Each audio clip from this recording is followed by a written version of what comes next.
Alicia. I'm so excited that you're here, my first guest and my dearest friend. It's so lovely to have you here. I am so excited to be here. I feel like it's such a wonderful opportunity to continue our conversations in this way. So why don't you start by telling people who you are in your work world and your life? Okay. Well, I'm a licensed clinical social worker, which means I'm a therapist. I started out, I've been a therapist for almost 20 years now. I can't believe that. I started by seeing adolescent girls ages 14 to 17, primarily for eating disorders and self-harm, anxiety, and depression. And now I've expanded my practice into women. I don't see quite as many teenagers as I once did. I'm also working on a PhD in psychoanalytic psychotherapy. And in the idea, in the vein of love, I'm I'm a founding member of the board of the Awareness, Courage, and Love Foundation. When Mary and I get together, we giggle. I laugh so hard, I pee my pants. I think that Mary is the most warm and yummy person and funny and also incredibly brilliant. So we're going to talk about all the incredibly brilliant things that you have to say. We are reflections of each other. I feel so warm when I'm with you, and we laugh in ways I never have laughed before. And we can say the things that are in our minds that maybe we don't say in other places and other spaces, because we have that deep awareness that, we're coming from the right place, and we're trying to work it out, and we're trying to figure it out. Yeah. This whole podcast series is about healing and love. And this first episode feels like it could be a little hippy dippy because it's about love, but that's not the truth. Everything in this life is about love. And so we want to sort of deconstruct that and say, where do we begin? Every human wants love. Babies want love. Humans want love. Everyone wants love. And we all want to feel better. So what do you think, that every human right now out there needs to heal on some mental level, physical level? There's general healing on all levels. What is it that we can do to address this for people? What would you say about that? First of all, I think it is, we do risk sounding hippy dippy, but the reality is it is the foundation of everything. We are designed to love straight from the beginning. We are organized to love and to connect for our survival. We all have that wish to be loved, and it manifests from the moment that we enter the planet. It's so foundational to everything we do. And while we can easily understand it when the baby comes and the mama's there and you're nuzzling the baby to the breast, we get that. But the further we get from that moment, those first moments, the further away we get from the understanding that the core drive is still there. We still wish to be loved, and we still need to be loved. And it comes out in everything we do. But if we can always come back to that foundational point that it's really about a desire to be loved, if we can truly connect with that, we can create space even with people that we don't on the surface seem to understand or can even be afraid of or just don't feel that connection with.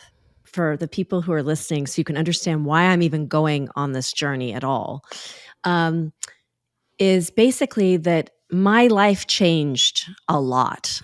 And I had a lot of trauma and a lot of difficulties and a complex upbringing. And all of those things, I left me with, well, whatever you want to call it. I had very little self-worth, I would say, and very little self-love. And so here I was, this person out in the world and in the public, but with very little foundation, like really, really thin foundation. And so how I have changed and grown and into who I feel now, very, very much I feel so much self-love and so much security in this world and so much clarity. And my journey started through my love of animals. It didn't start through my love of myself. I didn't have access to that. And so what got me in was not my desire to go help myself. Unfortunately, I didn't have access to that. That wasn't what my role models showed me. It was suck it up and be quiet and have no thoughts, have no feelings. That's what women are supposed to do. We're sex objects. We Right. are not here to think or feel. Children are to be seen and not heard. Sit all of quietly. these were lessons. Yeah. Sit quietly in the be corner. quiet. Yeah. Look cute. Yeah, don't be difficult. Yeah, all that. Mhm. And so the idea that I would try and better myself was incredibly selfish, and really psychologically, it was warfare. And so the only thing that allowed me to get better where I am now is my love of animals, because I loved animals so much that I couldn't no longer face eating them. And when I made this choice, my health changed. And now I could hear my heart, and I could hear things started to get so much healthier inside of me that I was able to actually hear my intuition and things like this. My food choices changed my life drastically.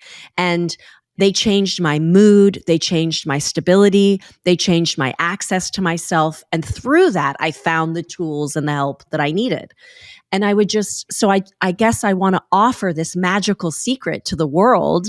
There is a solution here. And this show is going to walk you through all of that and give you a variety of options of ways that you might be able to heal. That's sort of how I arrived here. Do you want to share how you arrived where you are? Because you are the most secure, loved up, yummy mommy ever. I love you to pieces.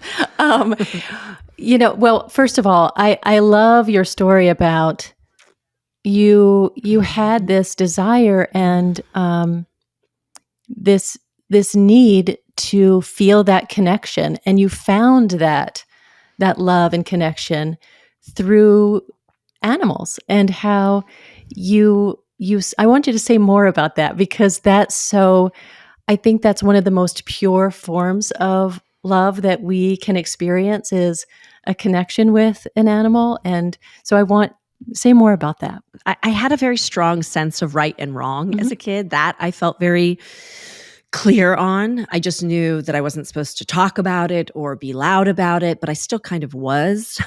And that caused a lot of friction. And it still does. And because you know your mind, my friend. Yeah.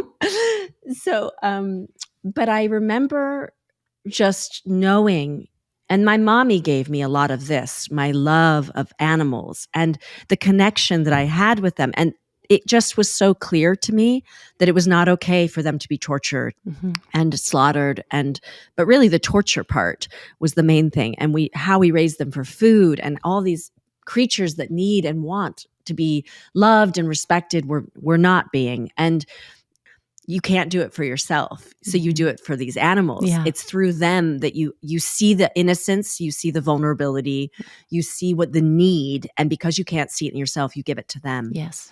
And it made sense. And I think my love of animals is it's really basic. It's innocent. It comes from when you're a kid, of not wanting anyone to be harmed. And every kid loves animals. No kid wants to hurt animals. It's just once we grow up, like you were talking about, and how we get hardened to things and we decide that it's okay because it makes profit. So that's where it all, I think, began for me. And I'm just lucky that I had that, because it gave me my health. Yes. And it gave me my life. I think what's so beautiful about that is your story highlights the clarity that you couldn't find within yourself because you're a child, right? And it's very confusing when you're a child, when things don't feel right, but you rely on mom and dad because they're the ones who are keeping you safe in some measure, and maybe not so safe in other measures, but you're you rely on them for survival. So that's very complicated to see our own journey. But you were able to see the purity by looking at the animals and knowing in your soul, in your intuition, that that's not okay. And you wanted to do something about that. So when you think about I was lucky enough, you were lucky enough along the way to find, I think that we have similar stories in terms of our family and Mhm. without getting too down the weeds on that, unless you Right. want to share. Oh, yeah, But I know that's a that. lot of weeds. I know that we both share some of that stuff. And so you came to this really solid, but is there a way you can say what happened to Yeah. you, your clarity? Yeah. Yeah. Absolutely. So, I left home very early, like you did. But I had always had a really deep um, and multidimensional conversation in my head, and so I was always questioning and wondering, as I think you were too. Um, and really, I think in terms of health. Um, what healed my emotional health, what healed my heart was having my children. What healed my physical body was really, you know, getting an autoimmune disorder that really brought my health to the forefront at a very young age. I was diagnosed with Crohn's disease, and now we know that a lot of autoimmune disorders or originate in chronic stress. Chronic childhood stress can definitely help trigger autoimmune disorders, and so once I was always really not down with the medical profession, so I decided that I really wasn't into the multiple prescriptions that they prescribed and all the drugs and that kind of thing. And so I decided I was going to. I'm stubborn like you. I decided I wanted to figure out for myself. And sometimes those kinds of challenges can be the best gift because it really forced me to look at my physical health and look at all the ways um, that I was nourishing or not nourishing myself. Um, I think those are also interconnected because once I had children, I spent a lot of time when I was pregnant the first time. I was reading a lot of, what's healthy and what's not, and you find that that deep desire to give the very best to your children. And so, Mm. yeah, that's how that started. I love hearing your stories about your children and these boys that have grown up to be such beautiful men, little men, Right. and how they're so held and so loved and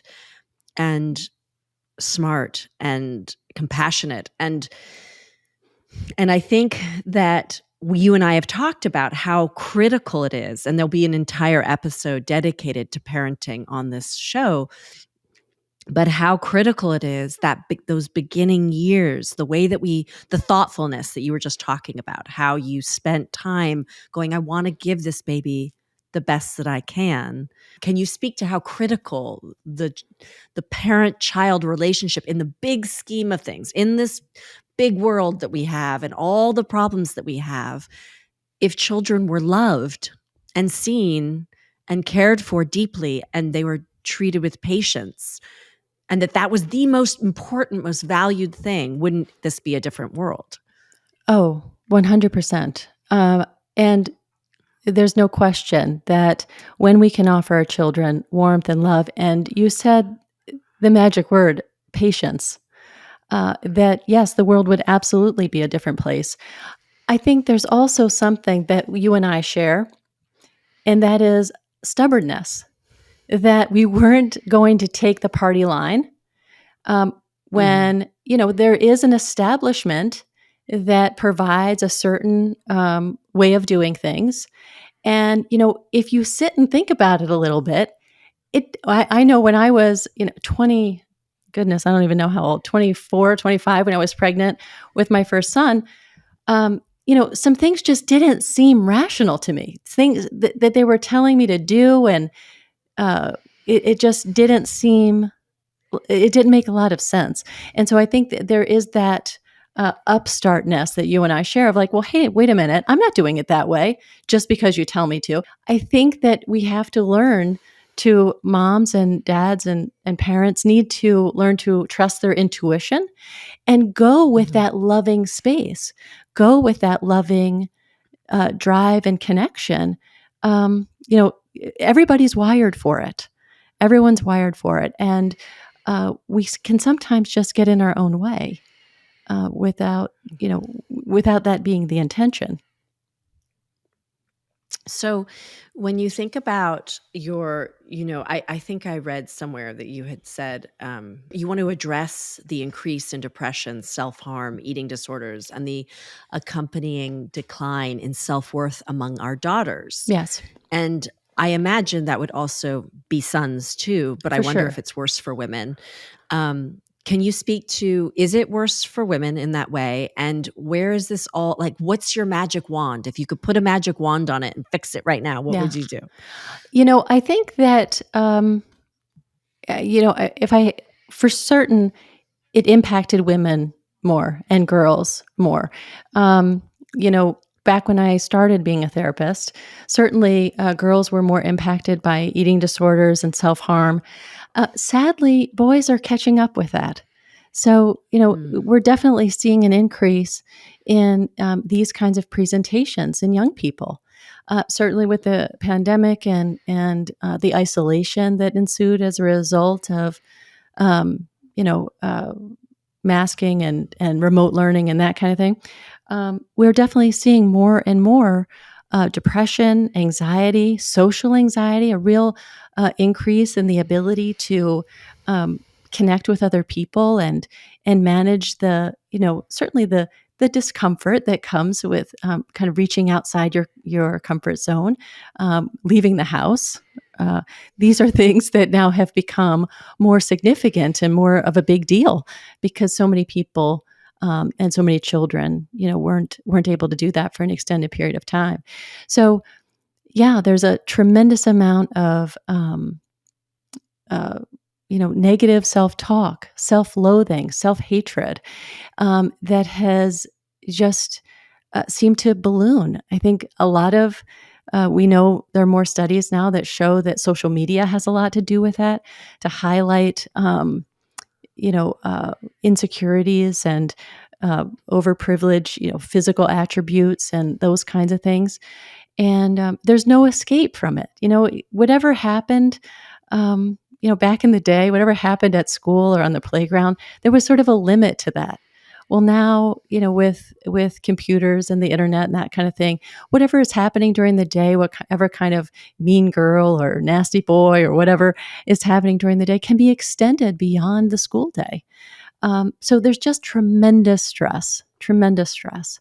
You hear also a lot on the internet and a variety of places, TikTok and all the different things of, oh, you have to love yourself, right? Like Mhm. that's going to be the magic bullet. But if it were that easy, we really wouldn't have the difficulty that we have. We want to love ourselves. We want to be able to tune into our intuition, but it can be a very challenging thing, especially for a young person.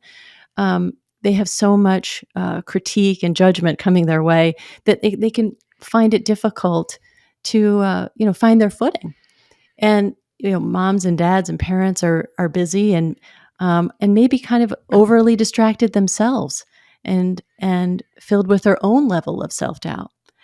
Um, but if there is sort of the magic bullet, the magic recipe, it's really about self compassion and really being able to develop a true sense of self compassion. And that starts with an acknowledgement of what you're actually feeling. Just even thinking in those terms can be challenging for folks, but a way to kind of, attune yourself to it is to think about what you would say to a friend. What would you say to someone who you deeply care about, you deeply want to support? Because it's oftentimes easier for us to find kind words and loving words for people that we care about. It's much easier to do that than find those words for ourselves. I like to think of it as my little baby self. Hmm. Like that there's a little girl that wasn't attuned to and loved properly. So then going in and taking care of her, like being her Yes. big sister or her mommy and saying, "No, here's what we're going to do and it's going to be okay." Yeah. And I share that with a lot of friends when they're struggling, and it really, I think, helps. For sure, I think it helps. You know, if it doesn't resonate with you, with our listeners, to speak to your younger self, which I think it's absolutely on target. Some people don't feel so connected with that. You can simply write a letter. Write a letter to yourself. Um, and as if, again, you're speaking to someone you love and care about, and you may fill in the name of that person. What if this person told you that story, and you Mhm. write it out and say those words? I'm here for you. I love you. I care about you. It must be really hard to go through what you've been through. It's hard to feel loss. It's hard to feel lonely or forgotten or Mhm. disappointed, whatever it is. And it's a practice of building that conversation, of building that pathway to bring yourself compassion. And it's something that we're really not used to. We get fearful that we're too self consumed, or that this is going to lead to narcissism or something like that. But we absolutely know that that's not the case. In fact, there's a brilliant woman at the University of Texas at Austin. Her name is Kristen Neff, and she's done a tremendous amount of research on self compassion. And she's found that it's actually when you can develop your ability for self compassion, you are more likely to show compassion to another person. So the more compassionate you are to yourself, the more compassionate that you are to other people. But the opposite is not true. If you're really not kind to yourself, but you have a tremendous amount of compassion for other people, which we know a lot of people like this, right? That really seem to be very outwardly focused, very loving, very caring, and giving to the world, but really have negative self-talk, aren't kind to themselves. That doesn't translate. So if you're compassionate to other people, it won't automatically increase your self-compassion, which is kind of a weird thing, but And I think highlighting the things that aren't working for you, like you said, and going, this isn't working for me. I don't like this. I want this to stop. And then proactively seeking out how to fix it mhm, is because I do know quite a lot of people that are really successful, but they don't want to go get help. They just want to mhm. take drugs. Oh, They just are given drugs for anxiety, or they're giving drugs for um, stress. A lot of people are on stress drugs, and I don't mhm. know what they're called, but Uh-huh, some kind of drug for stress. uh-huh. And Benzos, they uh-huh, yeah, uh-huh. and that's just normal. And Yeah. when you suggest that there's another way, they're like, "Why would you do it another way? This is just how you do it." Like, I'm gonna keep working as hard as I can. I'm so successful. I'm so happily and they're happy-ish, but there is this underlying monster that is being fed medicine. I think this is one of those things where, another place that you and I resonate is, okay, the vast majority of people may be doing X, but we're going to question that and we're going to push back Yeah. on that. But I and that really, those are the kinds of conversations that need to happen to support people when they feel they don't want to be on that road anymore, Mhm. right? Because I think that you're looking at them, and like these people that you're talking about, you're looking at them on the surface, oh, they seem happy, but there's something intuitively that you're feeling in your body that you're like, okay, something's not okay here.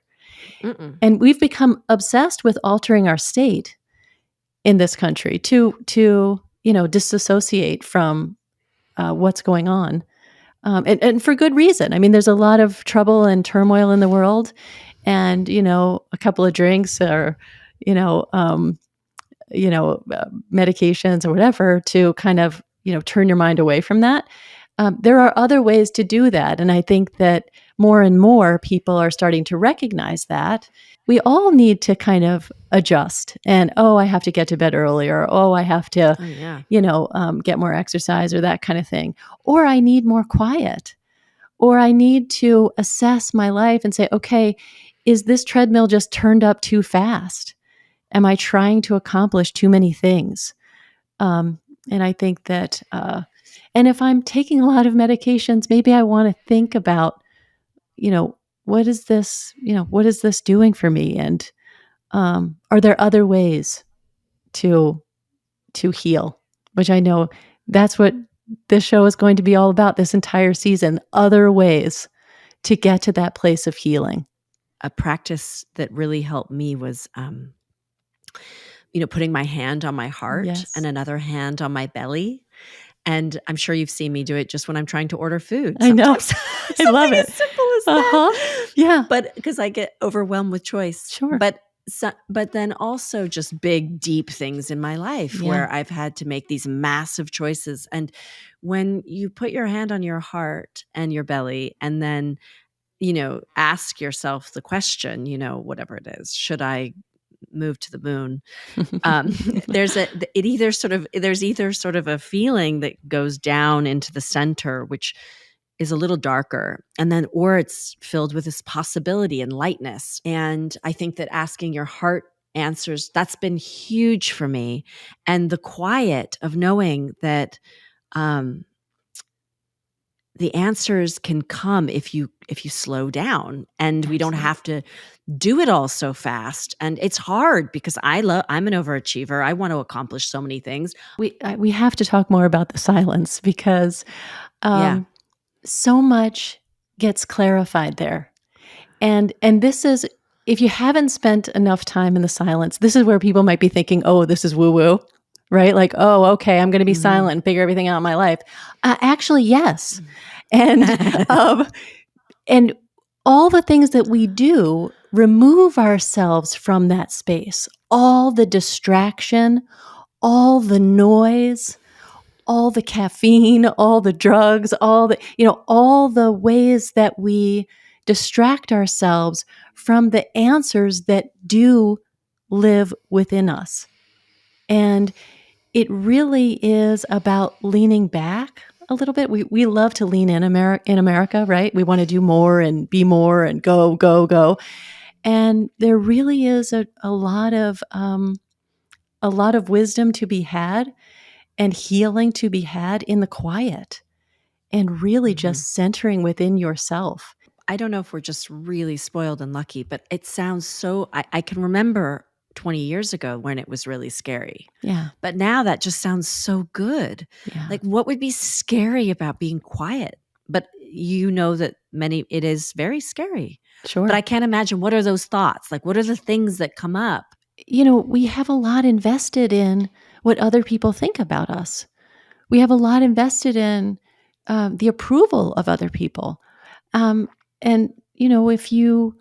if you're running and running and doing and attempting to meet the expectations of other people and all the different dimensions of your life, and you stop and slow down, you might question, hey, is this really what I want to do? And that can be terrifying, right? To say, oh my gosh, is this really what I want? And then, I'm going to turn my whole life upside down. I mean, yeah. I think more people are doing this as a result of the pandemic. Yeah. It's actually exactly what you just said. I was on my honeymoon and I had time for the first time in 15 years to be quiet. And I don't even mean meditating. I just mean my husband was asleep and I was looking at this beautiful water and I would just start writing. And it was the first time I'd been quiet or alone. I'd been working like a machine for 15 years.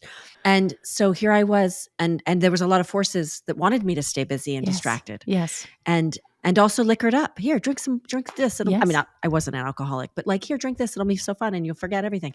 And and the potions. Right. And so here I was just waking up and he's sleeping and I would just write and write and write. And that 10 days of doing that, so lucky, but 10 days of that morning routine, I completely changed my whole world. Yes. I went home and ripped everything apart and blew everything up. I mean, I had to survive.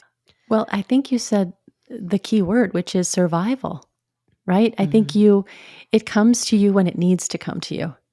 And, I think that I would much rather people take some time to take that silence now, but it takes a lot of courage because it's scary to turn everything upside down. It takes courage to change things. And, but I think, Humans are really resilient, and they can have unbounded courage and unbounded tenacity. And it's just what we tend to focus our attention on. When you think about the world and the work that I know that you are working to help people every day, and but you have your eye on a lot. And so my question to you is, what are you most concerned about? Oh, I'm most concerned about people seem to have lost the ability to listen to each other.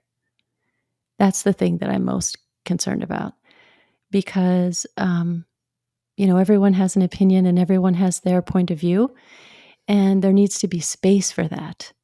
And we've really lost the ability to listen and make space for other people, and to hear them out, because there's healing in just being heard, right, and being understood. And I feel like there's just we're less tolerant than we were. And that's the thing that concerns me the most. We're in this world where we can't have a rational, intelligent, awake conversation about a lot of things without there being a decision about your entire existence being demolished. And I just think that is frightening. So perhaps it's the same concern as yours, but from yours maybe holds. I wouldn't have thought of it that way. I would have said it, I would just go into my list of things, the things that, but I want to say this, which you just reminded me of, and I wanted to say it earlier and I forgot. There's this space in ourselves that is just divine in your heart and in that quiet. And when we are paying attention to like the news or the drama, it can lend you. I think a lot of people are living in the space of a story. And it is our job and our duty as citizens to correct these things when they come into your consciousness. Once you are aware of this thing, you have to go, well, how can I contribute? What can I do differently? That I think is our job. But there is also a sacred space inside that is not filled with any of that. If you don't watch CNN, then you can be blissed out. And so I guess what I'm saying is, if we can, some of this added stress can be removed instantly by turning the TV off and really just going in and being grateful for what you have. We have so much abundance of love and fortune, even when we have nothing. And so I think we miss all that because of the story we're being told, the story of what's happening in the world. 100%. I could not agree with you more.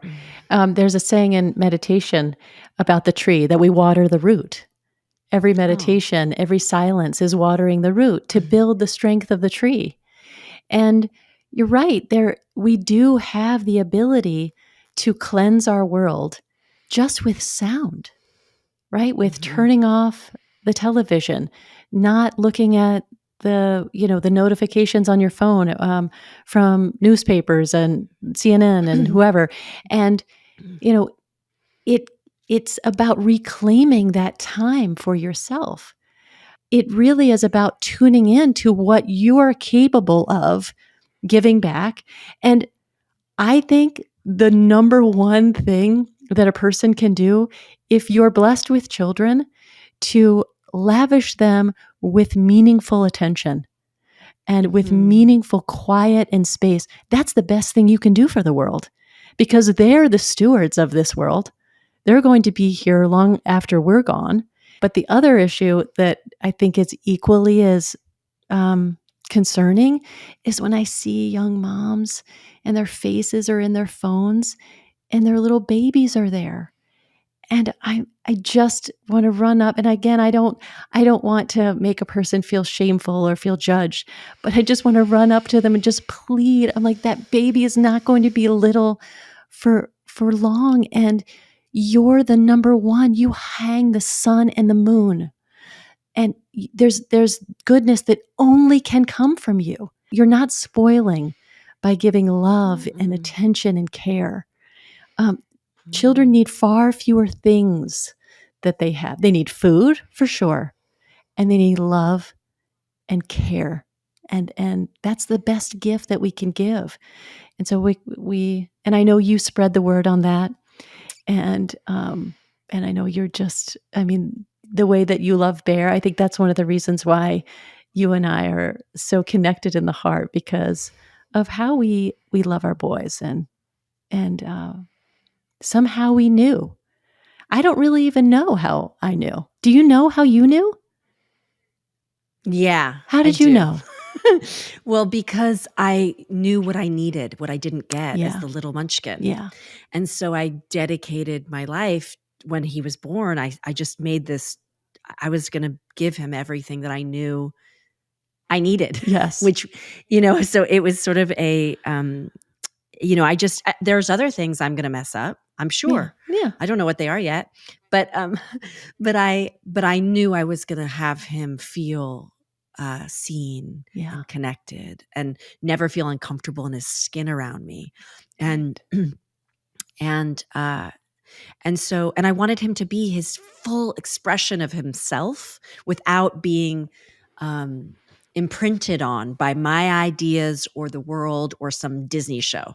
Yep. So, I wanted Yes. him to be whatever his magical elf self was going to be. Mm-hmm. And I also knew that I wanted to savor every single second of it because of what you just said, Mm-hmm. because it's so fleeting. Uh-huh. And because of that, I just was focused on it. And so Bear brought me to the most focused, most present place I'd ever been. He was my meditation for life. I may not be a great meditator, but Bear made me meditate. It was like, I am right here with you and I'm going to delight in every single thing that you do. And it's just my job.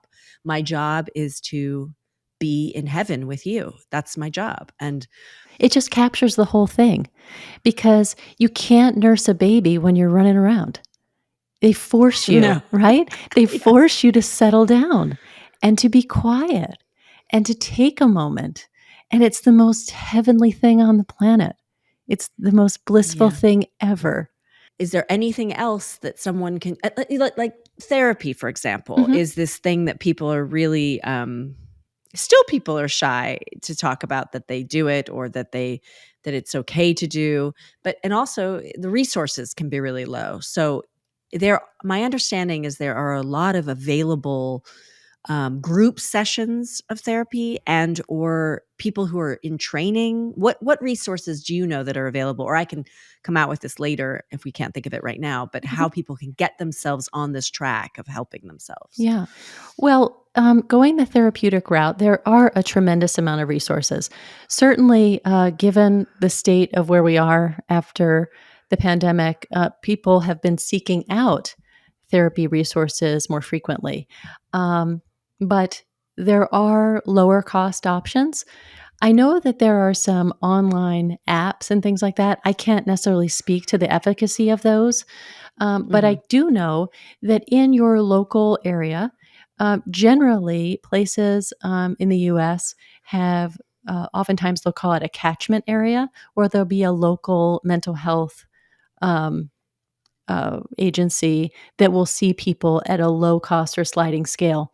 You can also even look online at Psychology Today. There's a tremendous amount of listing of therapists. And you might, if you find someone that you find interesting, you might even give that person a call or send them an email and ask them, do they do a sliding scale? I feel very privileged to do the work that I do. And my colleagues are, they come at this because it's mission driven, and so many, if not most, therapists will offer a sliding scale, and if they don't have uh, any sliding scale spots available on their caseload, they certainly can give you recommendations of where you might find those resources.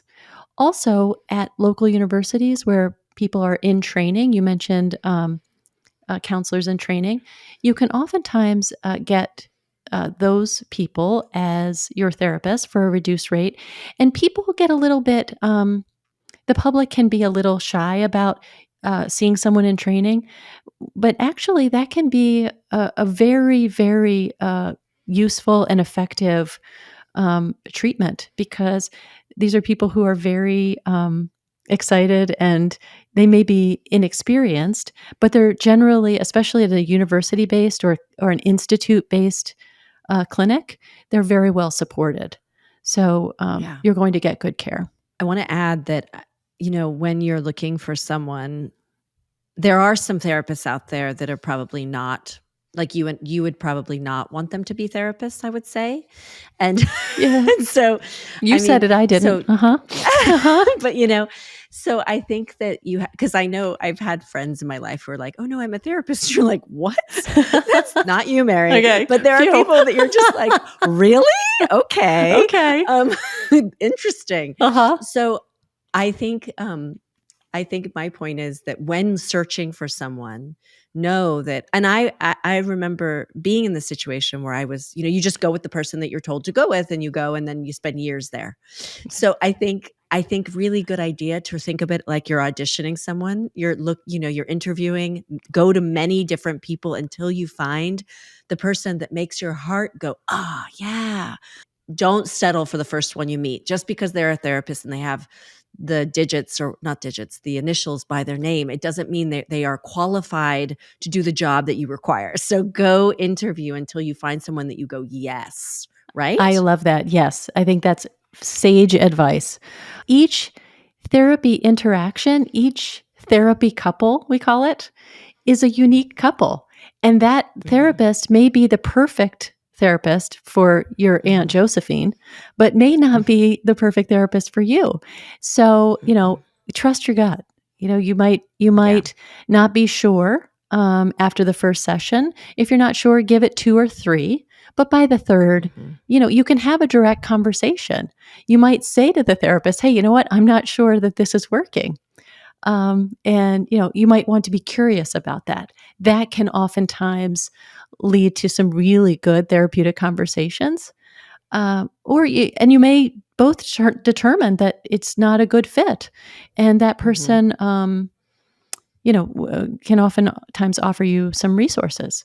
It's not offensive. I don't find it. I mean, if a therapist is offended by a person saying that, Wrong person. exactly right. Yeah, you want someone who's curious and who's willing to be open to the idea that maybe it's not a good fit, which most of my colleagues absolutely, by far, they are. Yes. So if you don't want to go to therapy and you just want to change these things in your life, I wanted to also add that the food changes have made my life.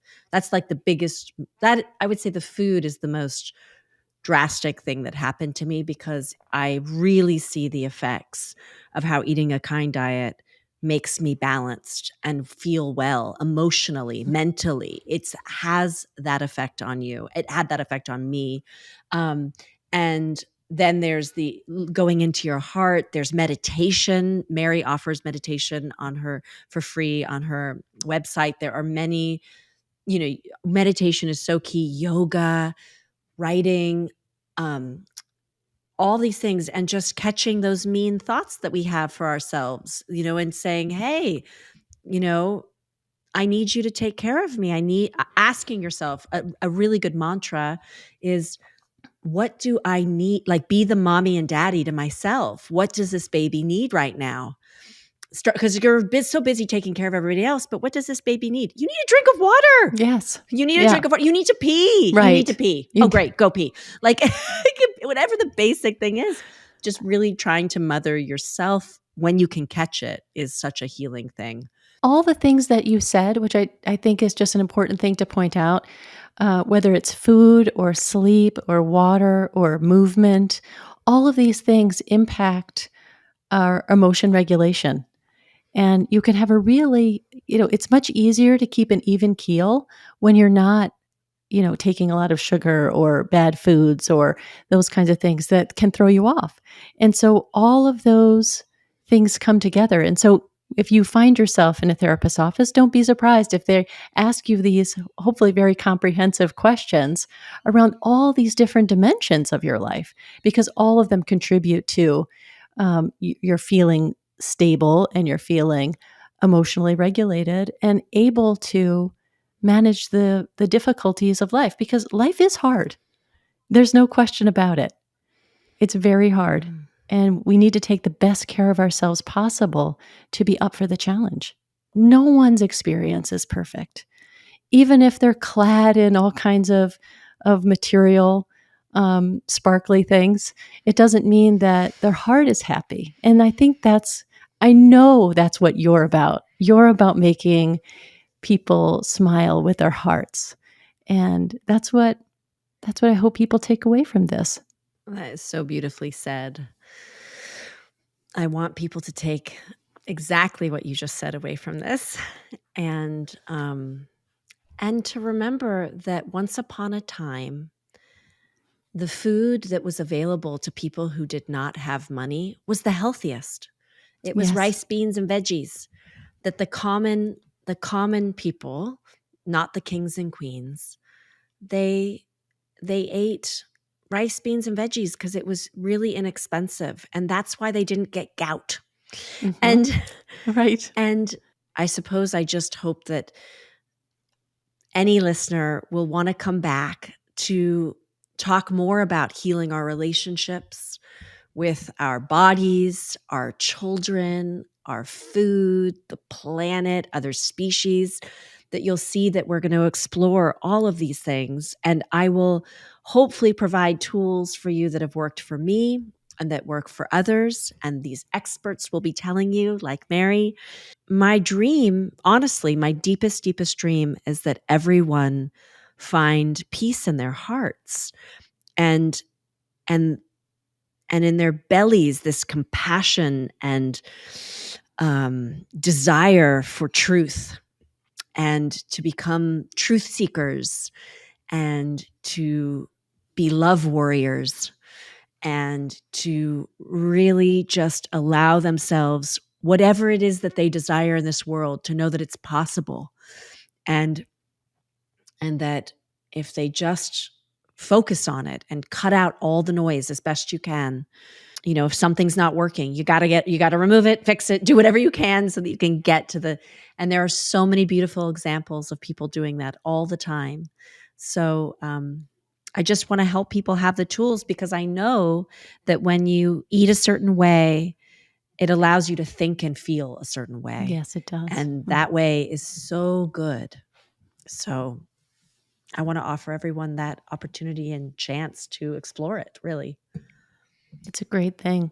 I think if everyone who listens today just takes a moment and, just like Alicia, puts their hand on their heart, just to take that moment and tune in to what it is that you're feeling in this moment, the joy, the upset, the disappointment, the excitement, whatever it is, and really tune in and take that moment for yourself, then for sure, more space was made to take care of you, which is an awesome thing. I love you. I love you too. This was so fun. Oh, I'm so happy you did this. Thank you so much. Thank you for having me.